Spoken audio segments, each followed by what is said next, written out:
예수님께서 말씀하신 씨 뿌리는 자의 비유는 하나님의 말씀이 한 사람의 마음에 뿌려졌을 때 그 말씀에 대해서 그가 어떻게 반응하느냐에 따라서 결실이 맺어지느냐 그렇지 않느냐가 결정된다는 비유의 말씀입니다. 구약시대 갈렙은 하나님께로부터 내 발이 밟는 곳을 너와 내 자손의 영원한 기업이 되리라 라고 하는 약속의 말씀을 그가 받았습니다. 그리고 갈렙은 그 말씀을 하나님의 약속으로 끝까지 붙들고 그 마음에서 말씀을 지켜내었습니다. 그 결과 45년 후에 갈렙이 85세가 되었을 때 하나님께서 약속하신 그 말씀이 실제로 성취되는 것을 그가 경험하게 되었습니다. 요셉도 그의 날이 17에 하나님께로부터 꿈을 받았습니다. 꿈으로 나타난 하나님의 말씀이 있었습니다. 요셉의 11명의 형제와 그의 부모가 그에게 절하는 꿈이었습니다. 요셉은 그 꿈을 자신의 마음에서 지워버리지 않고 잘 간직했습니다.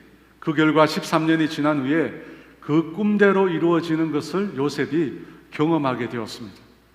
호렙산 떨기나무 불꽃 가운데서 하나님께서는 모세를 부르셨습니다. 그때 하나님께서 모세에게 너를 애굽 왕 바로에게 보내어 내 백성 이스라엘을 애굽에서 인도하여 내게 하리라 말씀하셨습니다. 당시 이스라엘은 중근동 지역의 최강국이었던 애굽의 지배 아래 430년을 노예로 살고 있었습니다. 그런데 하나님께서 미디안의 양치기 모세를 보내어 그 백성을 애굽에서 구원해 내시겠다고 말씀하셨습니다. 그러면서 이런 말씀을 덧붙이셨습니다. 출애굽기 3장 12절에 하나님이 이르시되 내가 반드시 너와 함께 있으리라. 내가 그 백성을 애굽에서 인도하여 낸 후에 너희가 이 산에서 하나님을 섬기리니 이것이 내가 너희를 보낸 증거니라. 모세를 만난 그 산에서 이스라엘 백성들이 하나님을 예배하게 될 것이라고 말씀하셨습니다. 여러분, 그 말씀이 어떻게 되었습니까? 그 말씀 그대로 이스라엘이 여호와의 산에서 예배하게 되었습니다. 사랑하는 여러분, 하나님의 말씀이 우리 마음에 뿌려졌을 때 그 말씀을 붙잡고 지키고 믿음으로 살면 그 말씀이 반드시 성취되게 됩니다. 왜냐하면 그 말씀 이면에는 그 말씀 그대로 성취하시는 살아계신 하나님이 계시기 때문입니다. 하나님은 절대로 자신이 하는 말이 헛되이 되돌아오게 하지 않으십니다. 반드시 그 말씀을 성취하도록 하나님께서 역사하십니다. 이사야 55장 11절 말씀입니다. 내 입에서 나가는 말도 이와 같이 헛되이 내게로 되돌아오지 아니하고 나의 기뻐하는 뜻을 이루며 내가 보낸 일에 형통함이니라. 형통하다고 했습니다. 하나님의 말씀은 반드시 이루어진다고 하나님께서 약속하고 계십니다. 사사 기드온이 미디안 군대가 무서워서 포도주 틀에서 밀을 타작하고 있을 때 하나님의 사자가 그에게 나타나서 이런 말을 합니다. 사사기 6장 16절에 여호와께서 그에게 이르시되 내가 반드시 너와 함께 하리니 내가 미디안 사람 치기를 한 사람을 치듯 하리라 하시니라. 한 사람을 치듯 하리라. 13만 5천 대군을 한 사람 치듯 하리라 주님께서 말씀하셨습니다. 어떻게 됩니까? 단 300명의 군사로 기드온이 13만 5천 명의 대군을 물리치게 됩니다. 여러분이 이러한 성경의 말씀을 보면 하나님의 말씀에는 능력이 있습니다. 하나님의 말씀에는 그것을 성취할 수 있는 힘이 있습니다. 불가능을 가능으로 바꿀 수 있는 그런 역사가 하나님의 말씀에는 담겨 있다는 것입니다. 그래서 우리가 하나님의 말씀을 붙들고 지켜야 하는 것입니다. 하나님의 말씀을 붙들고 간직하고 그 말씀을 따라 살아가야 하는 것입니다. 여러분, 그렇게 되면 우리 안에 놀라운 열매가 맺히게 됩니다. 우리가 전혀 생각하지도 못했던 놀라운 일들이 우리의 삶 가운데 경험되게 될 것입니다. 왜냐하면 하나님의 말씀은 온 세상 만물을 창조하시고 지금도 이 세상을 다스리고 계시는 하나님 창조주 하나님의 말씀이기 때문입니다. 그런데 하나님의 말씀이 마음에 뿌려지고도 결실하지 못하는 경우가 있습니다. 여러분, 어떤 경우입니까? 첫 번째로 길가의 마음에 말씀이 뿌려졌을 때입니다. 길가의 마음을 가진 사람에게 말씀이 뿌려졌을 때는 결실하지 못했다고 합니다. 그렇다면 길가의 마음을 가진 사람들은 어떤 사람들일까요? 마귀에게 하나님의 말씀을 빼앗긴 사람들입니다. 여러분, 하나님의 말씀을 들으면서 믿음이 자라는데 말씀을 듣고 믿음으로 받아들이는 그 과정에서 마귀가 하나님의 말씀을 다 빼앗아 가버린다는 것입니다. 왜냐하면 길가의 마음을 가진 사람들은 이미 세상 끝으로 그 마음이 가득 차 있기 때문입니다. 그 마음 속에 하나님의 말씀뿐만 아니라 세상의 온갖 방식이 함께 혼재해 있기 때문입니다. 그래서 하나님의 말씀을 그는 순전하게 받아들이지 않습니다. 하나님의 말씀 그대로를 받아들이지 않는다는 것입니다. 오히려 이 세상의 가치관으로 하나님의 말씀을 판단합니다. 그 결과 하나님의 말씀을 마귀에게 빼앗겨 버리는 것입니다. 분명히 씨가 뿌려졌는데 말씀을 들었는데 다 빼앗겨 버리고 마는 것입니다. 또 다른 길가의 마음을 가진 부류는 막 예수님을 알게 된 사람들이나 혹은 갓 세상의 소리를 듣기 시작한 우리의 자녀들입니다. 그들은 아직 어린 신앙의 사람들입니다. 아직 충분히 하나님의 말씀을 듣지 못했습니다. 그래서 말씀으로 믿음을 견고히 세우지 못한 사람들입니다.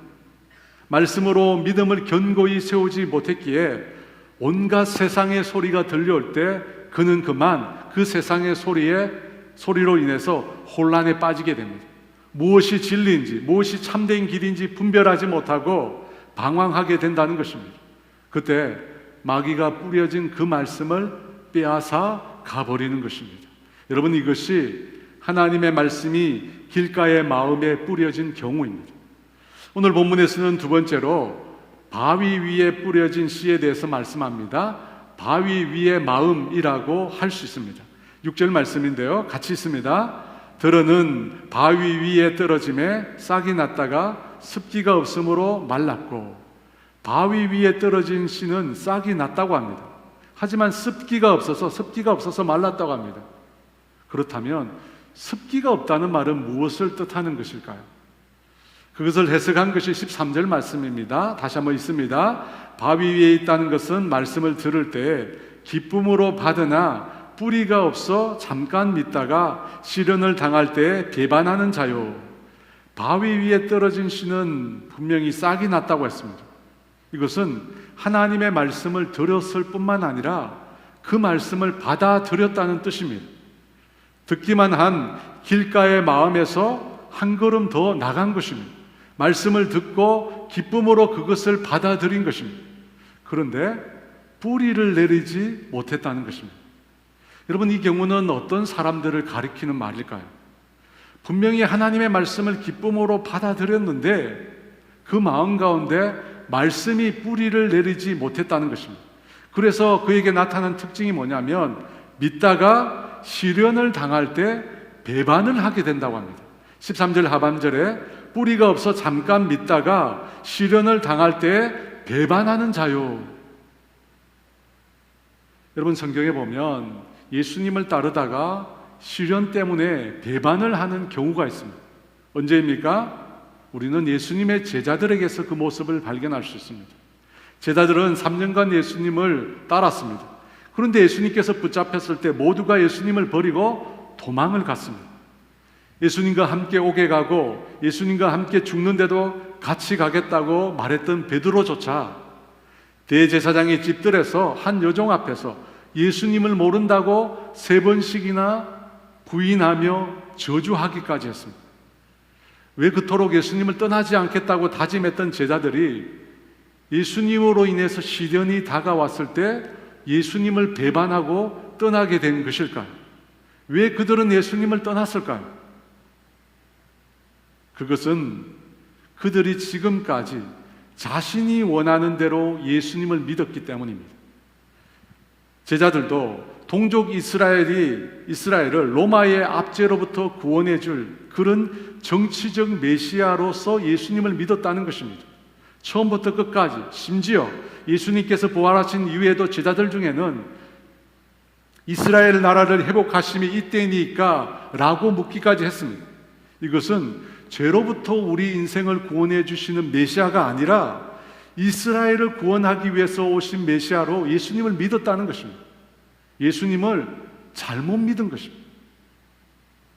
그래서 예수님께서 자신이 관원들에게 붙잡혀 고난을 당하고 십자가에 죽게 될 것이다 예언하셨을 때 베드로가 어떤 반응을 보입니까? 베드로가 예수님을 항변합니다. 그런 일은 결코 일어날 수 없다고 예수님을 붙잡습니다. 왜 베드로가 예수님께서 고난 당하실 것이라는 얘기를 듣고 그와 같은 반응을 보였을까요? 베드로가 지금까지 믿고 따랐던 메시아는 그런 메시아가 아니라는 것입니다. 고난받는 메시아가 아니라는 것입니다. 다른 두 제자인 야고보와 요한의 어머니도 예수님을 찾아와서 예수님께 두 아들을 청탁합니다. 주의 나라에 하나는 주의 우편에 하나는 주의 좌편에 앉게 해달라고 합니다. 그때 예수님께서 너희가 구하는 것을 너희가 알지 못한다고 하셨습니다. 그러면서 당신이 마시는 진노의 잔을 마실 수 있겠느냐 물으셨습니다. 여러분, 왜 이런 말씀을 하셨을까요? 그들이 전혀 다른 예수를 구하고 있었기 때문입니다. 실제 예수님이 아닌 다른 예수를 믿고 따르고 있었다는 것입니다. 여러분, 왜 베드로와 다른 제자들이 예수님이 말씀하시는 것과 전혀 다른 것을 구했을까요? 예수님을 믿고 따른다라고 하는 것에 참된 의미를 몰랐기 때문에, 곧 신앙의 깊은 본질을 그들이 몰랐다는 것입니다. 여러분, 신앙이 뭡니까? 예수를 믿고 따른다는 것이 무엇입니까? 여러분, 예수님을 믿고 따른다라고 하는 것은 예수님이 우리에게 주실 영광만을 취하는 것이 아닙니다. 예수님이 우리에게 주실 천국과 영생만 얻는 것이 아닙니다. 예수님을 따른다는 것은 영광 이전에 희생과 포기, 고난과 자기 부인의 길을 걷는다는 것을 의미하는 것입니다. 예수님을 믿고 따르는 삶은 언제나 고난이 동반된다는 것입니다. 예수님을 믿는다는 것은 언제나 핍박당할 것을 각오한다는 것입니다. 예수님께서는 당신을 믿는 제자들에게 분명히 고난이 있을 것을 말씀하셨습니다. 요한복음 15장 18절입니다. 세상이 너희를 미워하면 너희보다 먼저 나를 미워한 줄을 알라. 너희보다 나를 먼저 미워한 줄을 알라 말씀하시면서 세상이 너희를 미워할 것이라고 말씀하셨습니다. 여러분, 예수님이 말씀하신 천국, 영광, 영생은 반드시 희생과 포기와 고난이라고 하는 것이 뒤따릅니다. 누가복음 18장 29절 30절에 이르시되 내가 진실로 너희에게 이르노니 하나님의 나라를 위하여 집이나 아내나 형제나 부모나 자녀를 버린 자는 현세의 여러 배를 받고 내세의 영생을 받지 못할 자가 없느니라 하시니라. 현세의 여러 배를 받고 내세의 영생을 얻는다고 합니다. 그런데 그 앞에 뭐가 나와 있습니까? 하나님의 나라를 위하여 포기할 것이 있습니다. 하나님의 나라를 위하여 희생할 것이 있다는 것입니다. 이와 같이 예수님을 따른다는 것은 영광만이 아니라 반드시 십자가의 고난이 함께한다는 것입니다. 여러분, 고난이 없는 영광은 없는 것입니다. 고난이 없는 부활은 없는 것입니다. 로마서 8장 17절 18절은 이렇게 말합니다. 자녀이면 또한 상속자 곧 하나님의 상속자요 그리스도와 함께한 상속자니 우리가 그와 함께 영광을 받기 위하여 고난도 함께 받아야 할 것이니라. 생각하건대 현재의 고난은 장차 우리에게 나타날 영광과 비교할 수 없도다. 예수님은 영광만을 말씀하시지 않으셨습니다. 그 영광과 함께 이 땅에서 고난도 받아야 한다고 하셨습니다. 좁은 문으로 난 길을 걸어가야 한다고 말씀하셨습니다. 세상 사람들은 찾지 않는 협소하고 힘들고 어려운 길도 걸어가야 한다고 말씀하셨습니다. 여러분, 그것이 예수님을 따르는 참된 삶인 것입니다. 그런데 제자들은 그렇게 하지 못했습니다. 예수님의 말씀을 기쁨으로 받아들였지만 예수님에게 시련이 닥치자 모두가 예수님을 떠나버렸습니다. 다 떠나버렸습니다. 왜 그렇습니까? 그들 모두가 자신이 원하는 예수를 믿었기 때문입니다. 내가 바라는 대로 해줄, 내가 원하는 대로 해줄 그런 메시아를 믿었다는 것입니다. 그래서 내가 원하는 대로 메시아가 하지 않을 때 그 메시아를 떠나게 된 것입니다. 여러분, 바위 위에 있는 마음, 바로 그것이 그런 신앙을 말하는 마음입니다. 내가 원하는 기독교가 있다는 것입니다. 어떤 기독교입니까? 늘 축복만 베풀어 주는 것입니다. 늘 평안만을 말씀해 주고 위로만을 전해 주고 원하는 대로 다 들어주는 그런 신앙만을 구하는 것입니다. 하지만 여러분 기억하십시오. 그런 신앙은 시련이 왔을 때, 어려움이 왔을 때 제자들처럼 예수님을 버리고 떠나게 된다는 것입니다. 왜냐하면 그런 신앙 속에는 진정한 생명이 없기 때문입니다. 뿌리를 내릴 흙이 없기 때문입니다. 뿌리를 내릴 습기가 없기 때문입니다. 그래서 시련이 오면 예수님을 떠나게 되는 것입니다. 그렇다면 바위 위 마음을 가진 사람이 되지 않으려면 어떻게 해야 할까요?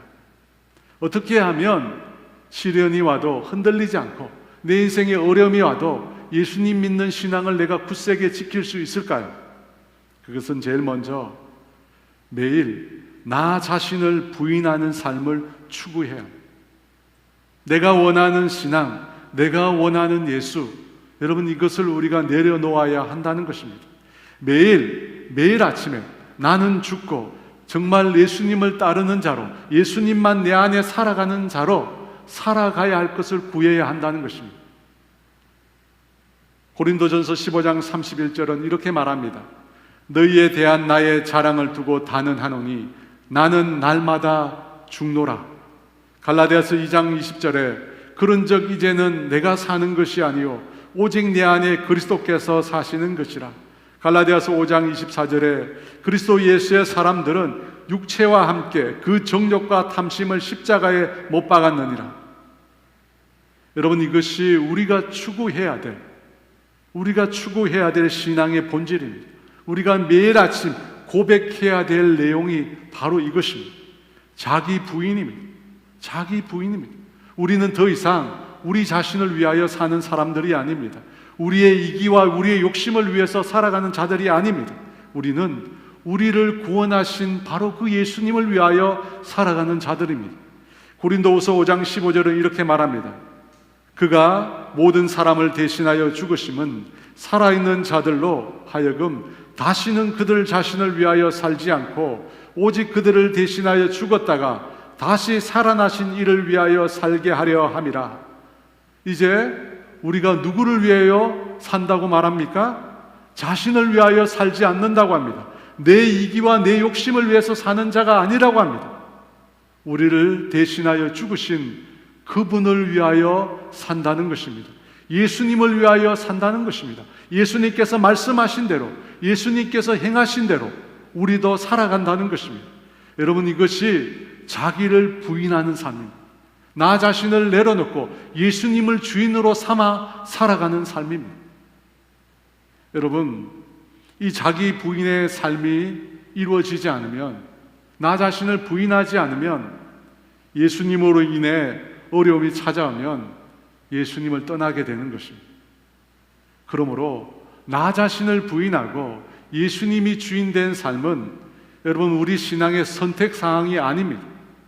매일 매 순간 우리는 우리를 부인하고 예수님을 위해 살아가도록 애써야 합니다.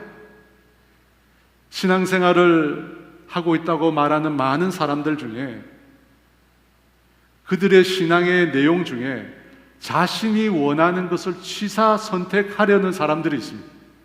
내가 좋아하는 말씀, 내가 듣고 싶은 말씀, 그 말씀만 고집하는 사람들이 있다는 것입니다. 여러분 제가 오륜교에서 사역을 할 때 이 수요일이나 금요일 오후쯤 되면 꼭 전화를 하시는 성도들이 있습니다. 전화를 해서 무엇을 물어보느냐면, 주보에도 나와 있는데 꼭 전화를 해서 다시 확인합니다. 수요 저녁 예배나 금요 기대에 찬양팀이나 설교자를 물어보는 경우가 있습니다. 여러분 그분들이 왜 그것을 물어보겠습니까? 물어보기만 하면 되는데 꼭 끝에 이런 말을 합니다. 그 찬양팀은 별로라고, 그 설교자는 은혜가 되지 않는다고 꼭 뒷말을 남깁니다. 사랑하는 여러분, 내가 좋아하는 말씀, 내가 원하는 말씀, 그 말씀만 듣는 사람은 건강하게 그 신앙이 자랄 수 없습니다. 분명 성경에는 축복의 말씀, 위로의 말씀, 격려의 말씀 너무나 많이 있습니다. 그런데 그런 말씀만 듣기를 원한다면 어린아이 신앙에서 결코 자랄 수 없다는 것입니다. 여러분, 목사가 하는 설교가 진리에서 벗어나지 않는다면, 이단적인 가르침이 아니라면 그 말씀을 무조건 달게 받으시기 바랍니다. 여러분, 성숙한 신앙은 젖만 먹는 신앙이 아닙니다. 부드러운 음식만 먹는 신앙이 아닙니다. 성숙한 신앙은 단단한 음식도 먹어야 하는 것입니다. 히브리서 5장 14절은 이렇게 말합니다. 단단한 음식은 장성한 자의 것이니 그들은 지각을 사용함으로 연단을 받아 선악을 분별하는 자들입니다. 여러분, 장성한 자, 선악을 분별하는 자는 씹고 삼키기 어려운 음식, 단단한 음식도 먹어야 하는 것입니다. 그렇게 할 때 건강하게 자랄 수 있는 것입니다. 여러분, 우리가 다 알지 않습니까? 부모가 자녀를 과잉 보호하면 그 자녀는 평생을 철부지로 애로 살아가게 되는 것입니다. 성인아이라고 하지 않아요. 제가 아는 집사님 중에 한 분이 신혼초입니다. 아침만 되면 근처 부모님 집에 달려갔었다고 합니다. 부모님 집이 길 건너편에 있었거든요. 왜 아침마다 달려갔느냐면 아내가 해준 아침밥을 먹을 수가 없어서 그랬다. 이분이 입맛이 좀 까다로워요. 그래서 아침마다 엄마가 해주는 그 밥을 먹으려고 부모님 집에 달려갔다는 것입니다. 나중에 그 아버지 장로님이 문을 잠그셨어요. 아예 들어오지 못하도록. 여러분, 계속해서 그 일을 허용하면 그 집사님은 평생 엄마 뒤를 쫓아다니게 될 것입니다. 여러분, 조류는 먹이를 먹을 때 흙도 같이 먹는다고 합니다. 소화도 안 되고 전혀 맛도 없는 흙을 왜 먹을까요? 그것은 흙을 가지고 먹잇감을 잘게 부술 수 있다고 합니다. 그리고 흙 속에는 나트륨이라고 하는 세계 꼭 필요한 필수 영양소가 있다고 합니다. 여러분, 마찬가지로 우리가 건강한 신앙생활을 하기 위해서는 하나님의 쓴 말씀도, 나를 힘들게 하는 말씀도, 나를 아프게 하는 말씀도 받아들이고 그 말씀에 순종할 수 있어야 합니다. 여러분, 그 말씀이 바로 자아 부인의 말씀입니다. 나는 죽고 날마다 예수님이 내 안에 살게 하시는 것입니다. 우리가 그렇게 할 때 어떤 환경에도 흔들리지 않는 견고한 믿음을 갖게 되는 것입니다. 말씀이 내 안에 깊이 뿌리를 내리기 때문입니다. 그래서 어떤 어려움이 와도, 어떤 힘든 일이 와도 말씀으로 그 환경을 이겨나갈 수 있는 것입니다. 반면에 내가 원하는 말씀, 듣기 좋아하는 말씀만 들으면 잠깐의 성장은 가능하겠지만 어려움이 내 인생에 찾아오면 주님을 떠나게 되는 것입니다. 뿌리를 내리지 못하고 어려움이 왔을 때 주님을 배반하는 것입니다. 여러분, 그것이 두 번째 비유로 나오는 바위 위 같은 마음의 신앙입니다. 저는 우리 모두가 그와 같은 마음에서 벗어나기를 원합니다. 여러분, 그 시작은 자기를 부인하는 신앙에서 시작됩니다. 매일 매순간 자신을 부인하고 나의 이기심과 나의 욕심을 내려놓고 오직 예수님께서 내 인생의 주인 되는 그런 삶을 사시기를 주의 이름으로 축원합니다. 세 번째 비유는 이 가시떨기 속에 떨어진 씨의 비유입니다. 가시떨기 속의 마음이라고 할 수 있습니다. 7절 말씀인데요, 같이 있습니다. 들으는 가시떨기 속에 떨어짐에 가시가 함께 자라서 기운을 막았고, 가시떨기 속에 떨어진 씨는 그 속에 있는 가시가 함께 있어서 그 기운을 막았다고 합니다. 여기서 막았다는 말의 뜻은 질식시키다, 숨 막히게 하다라고 하는 뜻입니다. 씨가 성장하지 못하게 가시가 그 씨를 질식시킨다는 것입니다. 여러분, 이 비유를 해석한 말씀이 14절 말씀입니다. 14절 말씀 같이 있습니다. 가시떨기에 떨어졌다는 것은 말씀을 들은 자이나 지내는 중 이생의 염려와 재물과 향락의 기운이 막혀 온전히 결실하지 못하는 자요. 여러분, 14절 말씀을 보면 가시라는 것이 뭔지를 알 수 있습니다. 가시가 무엇입니까? 이생의 염려와 재물과 향락을 말합니다. 그것이 땅의 기운을 빼앗아서 씨를 자라지 못하게 만드는 것입니다. 여러분, 우리 마음에 이 인생에 대한 염려와 재물과 향락이 있으면 우리 안에서 하나님의 말씀이 자라지 못한다는 것입니다. 하나님의 말씀이 우리 안에서 성장하지 못해요. 이런 것들이 있으면 하나님의 말씀이 숨이 막히는 것입니다. 그 첫 번째가 인생의 염려라고 했습니다. 여러분, 염려라고 하는 것이 무엇일까요? 염려라는 것은 자신이 통제할 수 없는 것에 대한 쓸데없는 근심, 혹은 아직 일어나지 않은 미래의 짐을 미리 앞당겨 마음을 괴롭히는 것. 여러분, 이것을 염려라고 합니다. 쉽게 말해서 염려는 아직 일어나지 않은 일을 미리 가져와서 마음으로 근심하는 것입니다. 예전에 한 의사 부부가 있었습니다. 남편도 의사고 아내도 의사입니다. 그런데 이 아내분이 둘째 애를 임신을 했습니다. 첫째 애를 임신했고 낳은 다음에 또 지나서 둘째 애를 임신한 것입니다. 그런데 둘째 애를 임신한 이 아내분이 너무 불안해하는 것입니다. 저를 만날 때마다 목사님 기도해 주세요 부탁을 하는 것입니다. 제가 만난 임산부 중에서 그분을 제일 많이 신방 갔습니다. 그리고 제일 많이 기도해 줬습니다. 저는 그런데 이해가 안 됐습니다. 왜 의사인데 그렇게 불안해하는지 이해가 안 됐습니다. 여러분, 의사니까 만약에 자기에게 어떤 일이 생기더라도 다른 사람들보다 빨리 쉽게 대처를 잘할 수 있지 않을까, 저는 그렇게 생각했거든요. 그런데 이분은 반대로 너무 잘 아니까 불안해하는 것입니다. 아예 차라리 모르면 괜찮은데 너무 잘 아니까 더 걱정이 된다는 것입니다.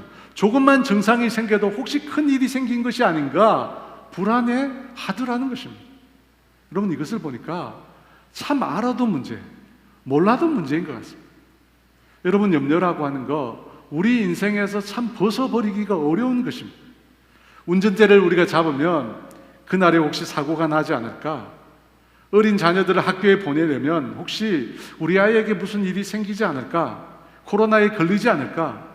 두통이 심하고 온몸에 힘이 없으면 혹시 내가 중병에 걸린 것은 아닐까? 출근할 때마다 혹시 올해 우리 회사가 망하지 않을까? 여러분, 이런 염려들이 얼마나 우리 속에 많은지 모릅니다. 여러분, 염려, 일어나지 않은 것들을 내가 가져와서 근심하고 걱정하는 것, 이 염려라고 하는 것이 얼마나 힘이 강한지 모릅니다. 어느 한 권사님은 이 자녀들의 믿음 때문에 죽지를 못하시더라. 이 말기암으로 너무나 고통스러웠는데 이 견딜 수 없는 그 고통 가운데 7년을 보내셨습니다. 그런데 자신이 계속 생명줄을 붙잡고 계세요. 제가 신방을 갔는데, 병원에 신방을 갔어요. 너무나 고통스러워 하시면서 끝까지 생의 의지를 붙잡고 계신 거예요. 그래서 제가 이제 평안히 주님께 가셔도 된다고 얘기했습니다. 하나님께서 남아있는 모든 자녀들 믿음으로 이끄시고 구원해 주실 것이니까 이제 편안히 그 모든 것 주님께 맡기라고 했습니다. 그러니까 이분이 아멘 하고 감사하게 그 말씀을 받으시더라고요. 나중에 들어보니까 제가 오기 전까지 정신이 혼미했대요. 그런데 제가 와서 예배를 드리니까 갑자기 정신이 또렷해진 겁니다. 그래서 제가 말씀을 전할 때 아멘 하고 힘차게 그 말씀을 받으신 것입니다. 참 놀라운 일이죠. 그렇게 예배를 드리고 그 다음날 그분이 소천하셨습니다. 저는 그 근사님을 만나고 나서 염려라고 하는 것이 생명줄조차 붙드는 것이구나 라고 하는 것을 알게 되었습니다. 자녀들의 신앙을 염려하니까, 자기는 가지만 자녀들이 아직 믿지 않는 자녀들이 있으니까요, 그 자녀들을 염려하고 있으니까 주님께 가시지 못하는 것입니다. 사랑하는 여러분, 성경적인 염려, 이런 말은 없습니다. 염려는 결코 영적으로 유익한 것이 아닙니다. 그런데 왜 우리가 염려할까요? 왜 아직 일어나지 않은 것을 가져다가 마음에 근심하는 것일까요? 사실은 하나님을 신뢰하지 못하기 때문입니다. 하나님과 그분의 말씀을 신뢰하지 못하기 때문에 우리가 염려하는 것입니다. 그래서 성경에 무엇이라고 말씀합니까? 베드로전서 5장 7절에 이렇게 말씀합니다. 같이 있습니다. 너희 염려를 주께 맡기라. 이는 그가 너희를 돌보심이라. 염려를 주님께 맡기라고 합니다. 여기서 맡긴다는 말은 위로 던진다는 뜻입니다. 공을 투수가 포수에게 던지듯이 염려를 위에 계신 주님께 던지는 것입니다. 그러면 위에 계신 그 주님께서 우리의 염려를 받으시는 것입니다. 그리고 우리를 돌봐 주신다고 말씀하고 계십니다. 사랑하는 여러분, 우리 마음이 이 세상 염려로 가득할 때 하나님의 말씀은 우리 안에서 기운을 얻지 못합니다. 우리가 세상 일로 염려할 때 하나님의 말씀은 우리 안에서 능력으로 역사하지를 못합니다. 여러분, 우리가 염려할 때 하나님의 말씀이 고지곳대로 들립니까? 하나님의 말씀이 기억납니까? 그렇지 못합니다. 10명의 정탐꾼들이 가나안 땅을 둘러보고 이런 보고를 했습니다. 과연 젖과 꿀이 흐르는 땅입니다. 하지만 그 거민이 강하고 그 성읍은 크고 견고해서 우리가 싸워서 도저히 이길 수 없습니다 라고 부정적인 보고를 했습니다. 그때 이스라엘 백성이 어떤 반응을 보였습니까? 민수기 14장 3절과 4절입니다. 어찌하여 여호와가 우리를 그 땅으로 인도하여 칼에 쓰러지게 하려 하는가? 우리 처자가 사로잡히리니 애굽으로 돌아가는 것이 낫지 아니하랴? 이에 서로 말하되 우리가 한 지휘관을 세우고 애굽으로 돌아가자 하매. 여러분, 이스라엘은 지금 가나안 족속과 전쟁을 치르지도 않은 상태입니다. 아직 전쟁을 하지도 않았습니다. 그런데 하나님이 어찌하여 우리를 칼에 쓰러지게 하려고 이 땅으로 인도했느냐고 말을 합니다. 아직 전쟁을 하지도 않았는데, 그것을 가져와서 하나님이 우리를 죽이려 한다고 말하고 있습니다. 또 전쟁에 패한 것도 아닌데 우리 처자들이 사로잡힐 것이니까 애굽으로 내려가자고 합니다. 전쟁을 하지도 않았고 전쟁에 패하지도 않았는데 사로잡힌다고 합니다. 여러분, 이것이 바로 염려입니다. 일어나지도 않은 일을 가져다가 근심하고 걱정하고 불안해하는 것입니다. 이렇게 염려하니까 어떻게 됩니까? 하나님의 말씀이 들리지 않습니다. 하나님의 약속이 우리 마음에 들려지지 않는 것입니다. 지금까지 출애굽과 광야를 통해서 하나님이 얼마나 많이 말씀하시고 얼마나 많이 역사하셨습니까? 상상하지도 못하는 수없이 많은 일들이 일어났습니다. 그런데 그것에 대한 기억은 다 사라져 버렸습니다. 왜 그렇습니까? 염려하니까 우리 속에 있는 하나님의 말씀이 능력으로 역사하지 못하는 것입니다.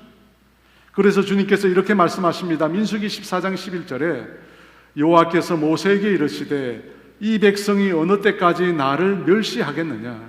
내가 그들 중에 많은 이적을 행하였으나 어느 때까지 나를 믿지 않겠느냐? 어느 때까지 나를 믿지 않겠느냐? 여러분, 염려는 불신앙입니다. 하나님을 믿지 않는 것이고 하나님을 멸시하는 것입니다. 염려라고 하는 것은 자연스러운 감정이 결코 아닙니다. 여러분, 신앙인에게 있어서 염려는 불신앙입니다. 죄입니다. 하나님이 결코 기뻐하시지 않는 것입니다. 하나님이 여전히 살아계시는데, 하나님께서 우리 인생을 책임지고 계시는데 왜 염려하느냐고 주님 말씀하시는 것입니다. 그러므로 우리는 우리 안에 스물스물 흘러들어오는 염려를 반드시 극복해야 합니다. 반드시 이겨내야 합니다. 어떻게 해야 합니까? 하나님께 우리의 염려를 맡겨야 합니다. 우리의 염려를 주님의 품에 던져야 합니다. 주님의 품에 우리의 염려를 던지는 또 하나 가장 좋은 방법이 있습니다. 그것은 바로 감사입니다.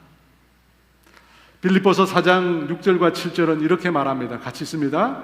아무것도 염려하지 말고 다만 모든 일에 기도와 간구로 너희 구할 것을 감사함으로 하나님께 아뢰라.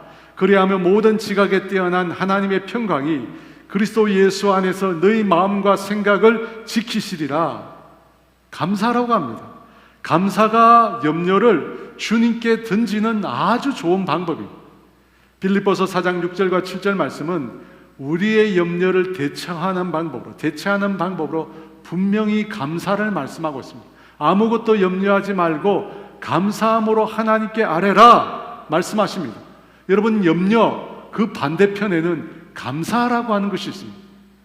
왜 그럴까요? 염려는 일어나지 않는 일을 근심하는 것입니다. 그러면 감사는 어떤 것입니까? 일어날 줄 믿고 기뻐하는 것입니다. 정반대예요. 여러분, 염려는 일어나지 않은 것을 가져다가 근심합니다. 그런데 신앙인의 감사는 일어날 줄 믿고 미리 감사합니다. 완전 정반대예요. 근데 차이점이 있습니다. 어떤 차이점이 있습니까? 염려에는 하나님이 없어요. 염려는 하나님을 믿는 신앙이 없습니다. 그래서 일어나지도 않은 일을 근심하는 것입니다. 그런데 감사는 어떻습니까? 그곳에는 하나님이 있어요. 하나님이 내 인생 가운데 반드시 주실 줄 믿는 것입니다. 그래서 내가 감사하는 것입니다. 보통 우리는 언제 감사하죠? 승진했을 때, 합격했을 때, 상 받았을 때, 돈 생겼을 때 감사합니다. 그런데 여러분, 신앙인의 감사는 달라요. 우리는 언제 감사합니까? 예수 믿는 사람들은 아직 주시지 않았지만 주님께서 주실 줄 믿고 미리 감사하는 것입니다. 그래서 감사함으로 너희 구할 것을 하나님께 아뢰라고 했어요. 감사함으로. 아직 이루어지지 않았습니다. 그럼에도 감사하는 것입니다. 왜? 하나님이 주실 줄 믿기 때문입니다.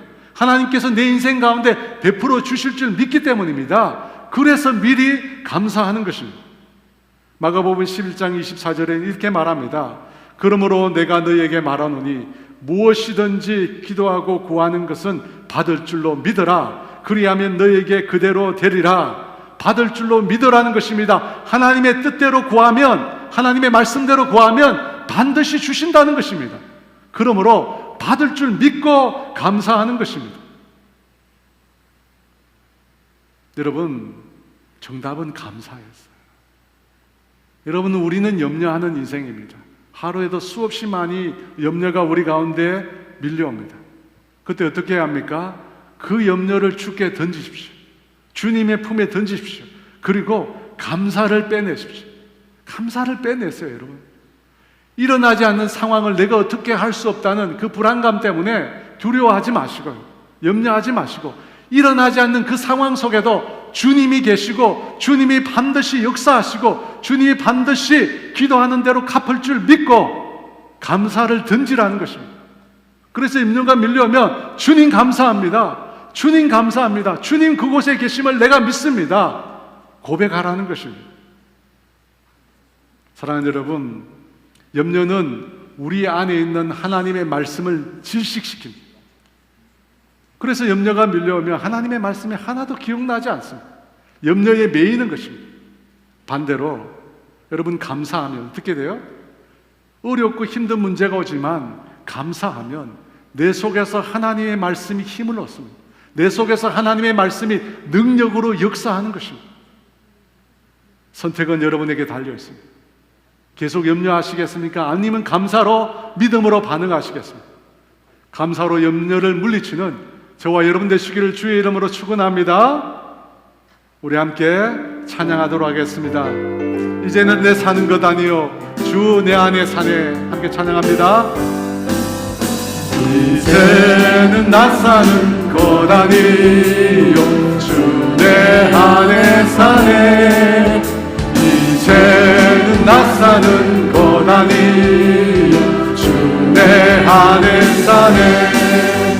주와 함께 옛사람은 죽었네. 이제는 나 사는 것 아니요 주 내 안에 사네. 주님은 나의 목자 되신 결코 두렵지 않네. 푸른 초장으로 인도하니 주님 찬송하네. 오 주님 나를 인도하시네.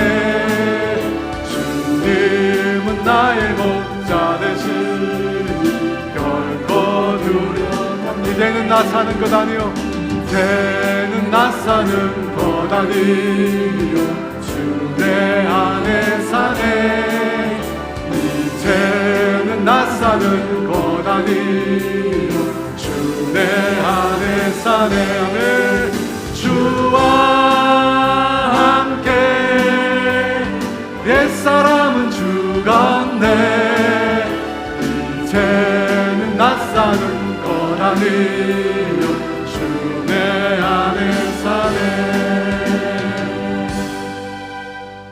말씀을 기억하시면서 함께 기도하기를 원합니다.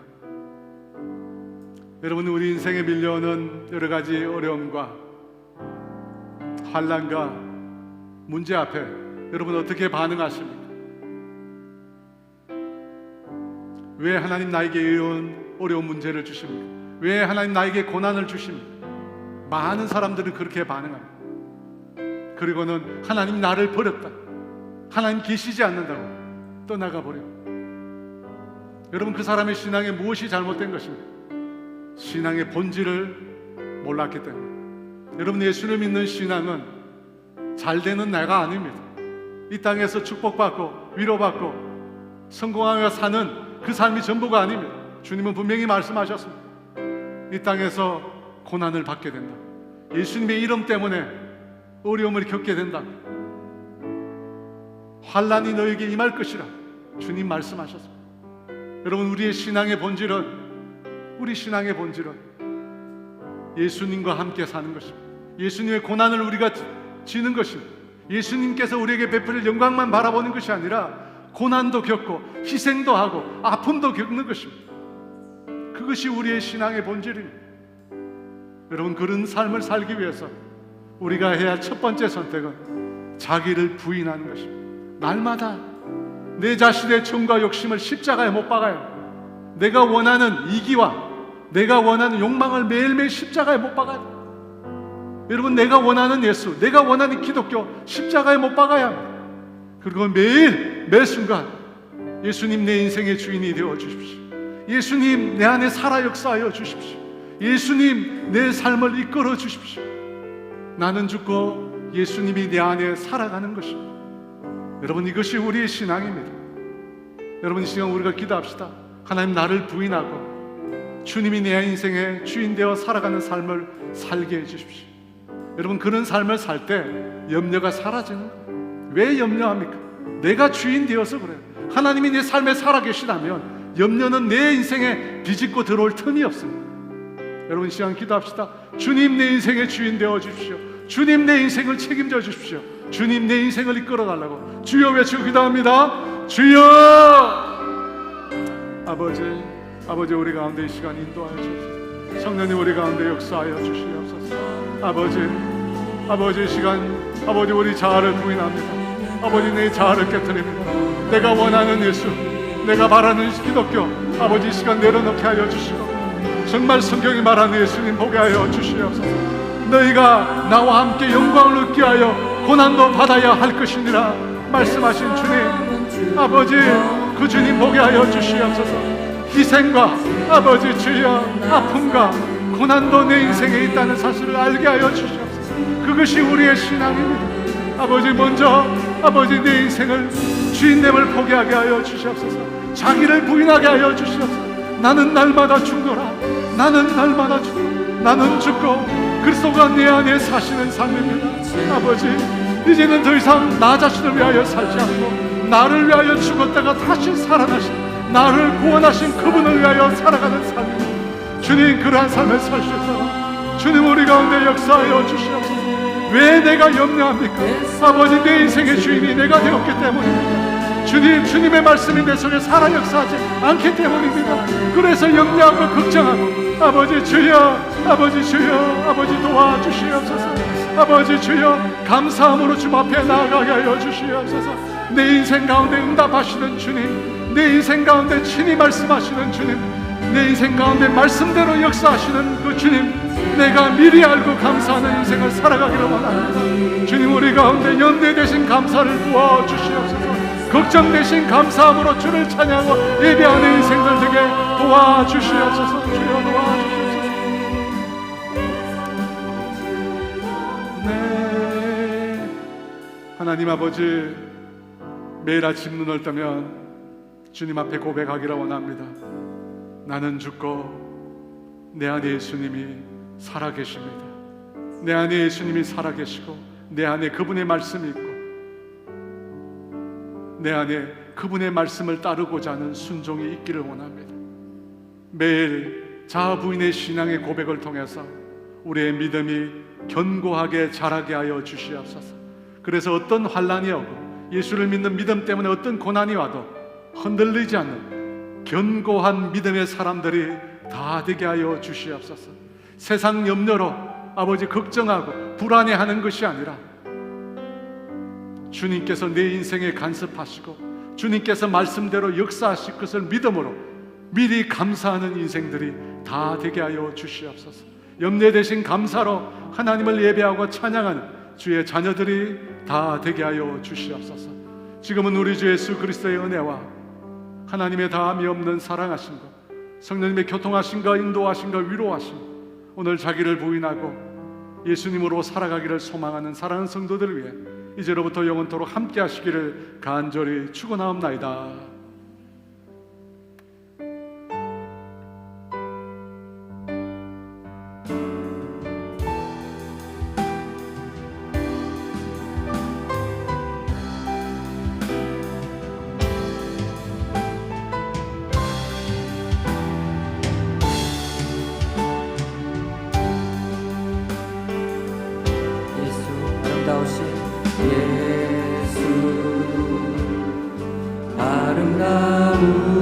아름다우신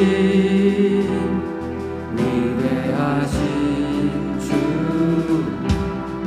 부활의 주 어린 양 거룩과 공의 새벽별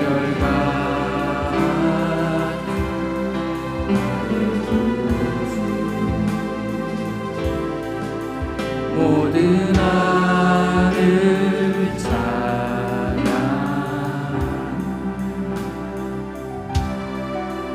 모든 만물이 주 경배해 아름답고 놀라우신 모든 이름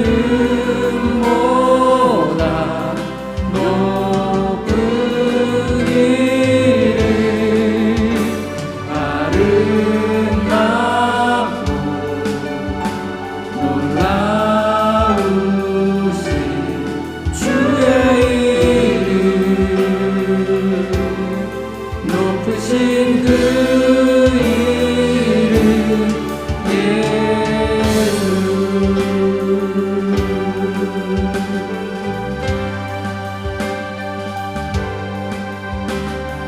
예수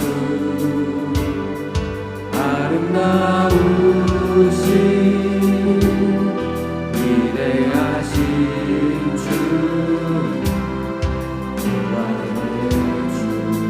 어린 양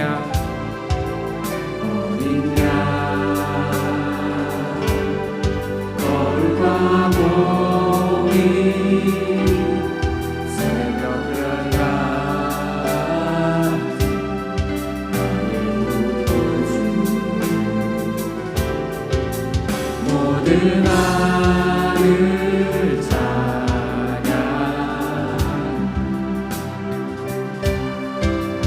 모든 만물이 주 경배해 아름답고 놀라우신 모든 이름보다 높은 이름 아름답고 놀라우신 주의 이름 높으신 그 아름답고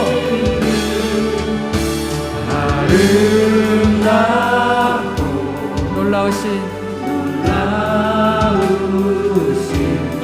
모든 이름보다 높은 이름 아름답고 놀라우신 주의 이름 높으신 그